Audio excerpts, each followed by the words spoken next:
একদিন আপনার মা আর আপনাকে ফোন করবে না। আজ হয়তো তার কথা শুনে বিরক্ত হন, ফোন না ধরতে ইচ্ছে করে, কিন্তু একদিন আপনি নিজেই অপেক্ষায় থাকবেন, মা যদি আর একবার ফোন করতো। একদিন কেউ আর বলবে না, তোর মুখটা কেন শুকনো লাগছে, কিছু খেয়েছিস তো? যে মানুষটি নিজের সবকিছু বিসর্জন দিয়ে আপনার মঙ্গল চেয়েছে, নিঃস্বার্থভাবে ভালোবেসেছে, সে আর থাকবে না। আপনি চাইলেও আর সেই ভালোবাসার ছাই ফিরে যেতে পারবেন না। একদিন আপনার ভুলগুলোর জন্য কেউ আর শাসন করবে না। আজ হয়তো রাগ লাগে, বিরক্ত হন, কিন্তু সেই শাসনই একদিন অভাব হয়ে বুকে চেপে বসবে। একদিন যে ঘরে ঢুকলেই মা আপনার পছন্দের খাবার নিয়ে হাসি মুখে অপেক্ষা করতেন, সেই ঘরটি শুষণ পড়ে থাকবে।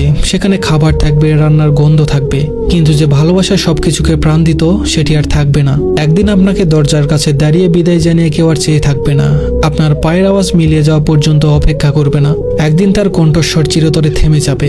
একদিন আপনি তাকে ডাকার জন্য চিৎকার করবেন, কিন্তু কোনো জবাব পাবেন না। তার হাতে মাথায় হাত বুলিয়ে দেওয়ার আর কেউ থাকবে না। রাত জেগে আপনার জন্য চিন্তা করার মানুষটি আর থাকবে না, যতই ব্যস্ত থাকুন না কেন।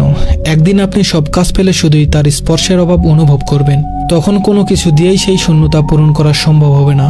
সময় খুব নিষ্ঠুর, এটি থেমে থাকে না, কাউকে ফেরত পাওয়ার সুযোগ দেয় না। একদিন শুধু স্মৃতির মধ্যে তাকে খুঁজতে হবে, তার পুরনো গলার স্বর রেকর্ডে শোনার চেষ্টা করতে হবে, পুরনো ছবিগুলো হাতে নিয়ে বোবা কান্না করতে হবে, কিন্তু কিছুই আর ফিরবে না, কেউ আর ফিরে আসবে না। আপনি কেবল অনুভব করবেন আপনার ভিতরে এক বিশাল শূন্যতা, যা কখনোই আর পূরণ হবে না। ধন্যবাদ সবাইকে।